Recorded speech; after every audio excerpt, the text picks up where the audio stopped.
Hi guys, welcome back to my channel. Thank you for joining. Today we will continue our lesson, and more specific, we will talk about verbs and the personal pronouns in nominative. I really recommend you guys to watch my other videos because we really rely on the knowledge you have from the previous videos, vocabulary, grammar expression, and also the way we do things here. So check it out, and if you haven't yet, watch them, take your time, and you can come back later. Okay, let's start.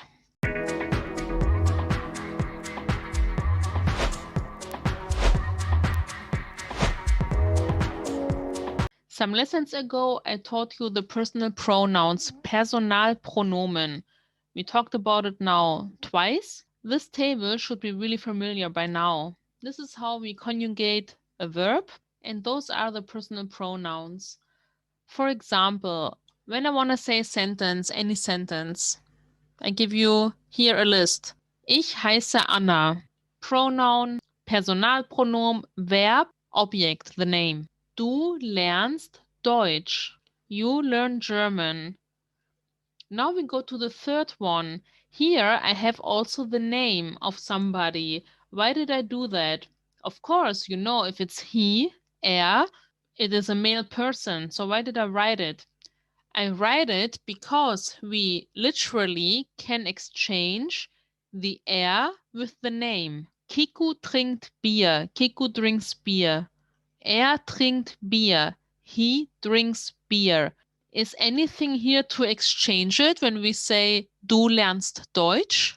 Of course not, because it's addressing someone. So we cannot say a name instead of the you part. You know what I mean? Of course, you can say, Peter, you learn German. No problem in that.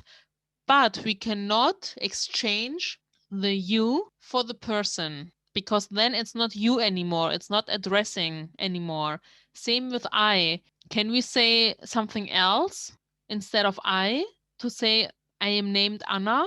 Of course not. We cannot say Anna heißt Anna or something like that. So I just want you to realize it's not exchangeable with you and I. Sie trinkt Wein. Maria trinkt Wein. 2 sentences.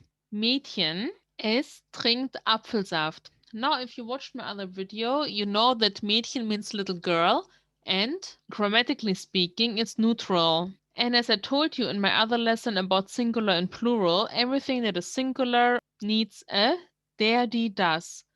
So, to make a whole sentence, das Mädchen trinkt Apfelsaft. Okay. Kiko und ich kommen aus Japan. Kiko and I come from Japan. Wir kommen aus Japan. Both options are the same. Maria und du seid Deutsche. Maria and you are German. Ihr seid Deutsche. You are German. Same meaning. Kiko und Maria sprechen Englisch. Kiko and Maria speak English. Sie sprechen Englisch. They speak English. So only thing I want you to remember, if there is a name or a person, we can literally exchange it, but not with I and you. Makes sense? And of course, if it's not a person's name, but it's the girl, the man, stuff like that, we need the article. I give you another example. For example, I give you the words Mann, lesen, Buch. And I want you to make a sentence out of it.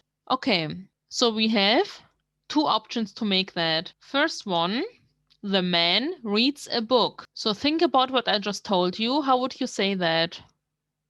Der Mann liest ein Buch. Or the second option, because he literally is male, we cannot say something else. In this case, grammatically speaking, of course. I don't know how he feels. But grammatically speaking, we have to say he reads a book as a second option. So meaning, liest ein Buch. Okay, 2 options. Second practice, Julia, Maria, Hermann, 3 names, studieren Mathe. Mathe, math. Try to make a sentence out of it, and you can use at least 2 options to do that. So we can either say, Julia, Maria und Hermann studieren Mathe. First option makes sense. The and part is connecting all the things we are counting up. 1, 2, and 3. And the second option, Sie studieren Mathe. Great, now you have two options to say an easy sentence with a personal pronoun or without it, depending what information you have. We continue. We talk a little bit about the position of the words. Here we have a normal sentence. Ich heiße Anna. Okay, easy. Now we want to make a question out of it. So what do we have to do? Heißt du Anna? The ich, the I becomes of course you, like in English or maybe any language. Is your name Anna? And we have to change the verb according to the du and put it in front. So it changes position and it changes accordingly if it is I, you, to become a correct question. We have an example that it's a little easier. Maria ist Spanierin. Maria is Spanish. And we make the question out of it. Ist Maria Spanierin? Is Maria Spanish? Here we don't address somebody personally, so everything stays the same. This makes it, of course, easier. And the last example. Herr Müller isst gerne Sushi. Isst Herr Müller gerne Sushi? So again, the verb comes in front, the person comes on position 2, and the rest stays. For the last one, we could also practice what we just did to exchange the name with the personal pronoun. So instead of saying ist Maria Spanierin, we can say ist sie Spanierin. And for the second one, ist, by the way, to eat, not to be, double S. Isst er gerne Sushi? Does he like to eat sushi? Okay, remember, subject and verb change positions. Those kind of questions are called Ja-Nein-Frage, yes or no question. Or sometimes they are called Entscheidungsfrage. You have to decide if yes or no. Or even a third expression, Frage ohne Fragewort. Das Fragewort means the question word. It's neutral, das Wort. And of course, for those kind of questions, we most likely need a positive or negative answer. Übung 1. Make a question out of the words given here and answer it in a positive way. The first example we have here, hört Anna Musik? Ja, sie hört Musik. Does Anna listen to music? Yes, she listens to music. Okay, try the next one. And the solution? Herr Müller unterrichten Deutsch. Unterrichtet Herr Müller Deutsch? Ja, er unterrichtet Deutsch. Does Mr. Müller teach German? Yes, he teaches German. Ihr wohnen Berlin. Wohnt ihr in Berlin? Do you guys live in Berlin? The you guys, I say it like this, so I want to make it really clear that it's plural. And the answer must be Ja, wir wohnen in Berlin. So it's directly addressing somebody, ihr, like before with the du. Of course, we have to say as an answer I or we. There's no other way. Next one. Du studieren Sprachen. Studierst du Sprachen? Do you study languages? Ja, ich studiere Sprachen. Yes, I study languages. I also have here a polite version. If you want to ask somebody in a polite way, do you study languages? Then, of course, we have to say the capital letter Z. And of course, we change it accordingly. Studieren Sie Sprachen? Polite. Do you study languages? And the answer is the same as we had with the you part, because a person answering does not talk about himself in a polite manner. It's just not possible, grammatically speaking. Ja, ich studiere Sprachen. So, yes, I study languages. And the last one. Maria und Petra trinken Bier. Trinken Maria und Petra Bier? Ja, sie trinken Bier. Do Maria and Petra drink beer? Yes, they drink beer. Easy, right? We have the verb every time on position 1, but position 2 when we answer, when we make a statement. It's called position 2, so ignore the ja part. We don't count it with every word, so it is still position 2. I called this segment Little Words, Big Difference, and today we talk about oder and doch. Let's start with oder. The first function of oder is a typical or. Do you drink coffee or tea? Trinkst du Kaffee oder Tee? And of course it's a question, so we have to put a question mark here, like that. So your answer would be one of the two. So it is not a ja or nein Frage. It is not a decision.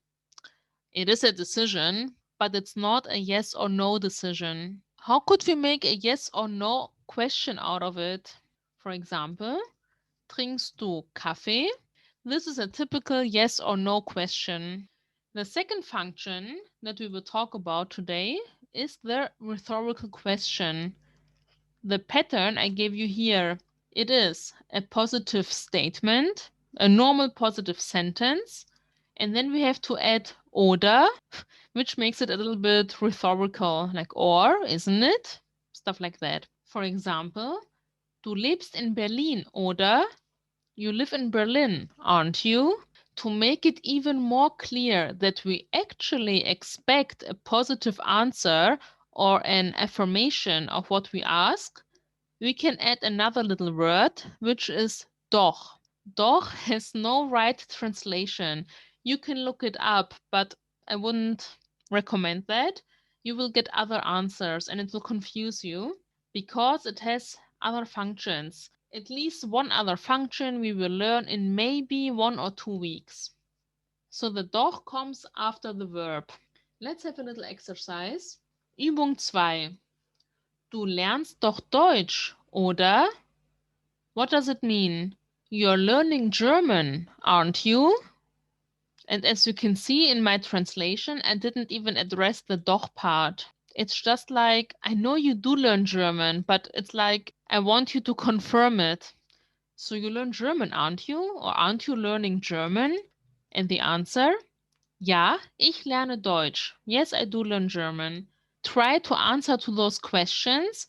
If you want to make it a little harder, I always recommend you to make answer that it's asked of the task, but then you can also exchange the person's name with the pronoun to practice that as well, if you want. Du gehst doch zur Universität, oder? You go to university, aren't you? Ja, ich gehe zur Universität. Nothing we can change here because it's addressing somebody. Kiku kommt doch aus Japan, oder? Ja, Kiku kommt aus Japan. Kiku comes from Japan, doesn't he? Yes, he does come from Japan. If we don't want to say Kiku, we can say he. Herr Müller, Sie arbeiten in München, oder? What does it mean? Mr. Müller, you work in Munich, aren't you? Or don't you? And here we have again the polite you. So we have to address it as a question directed to somebody. So it is, ja, ich arbeite in München. Yes, I do work in Munich. Maria und Michael sprechen Deutsch, oder? Maria and Michael speak German, don't they? Ja, sie sprechen Deutsch. Yes, they speak German. One last thing I want to address today, which is the word position. Some students find it super unimportant, others just take it as it is, but we have to talk about it a minute. So we have here a nice sentence. Maria kommt aus Rom.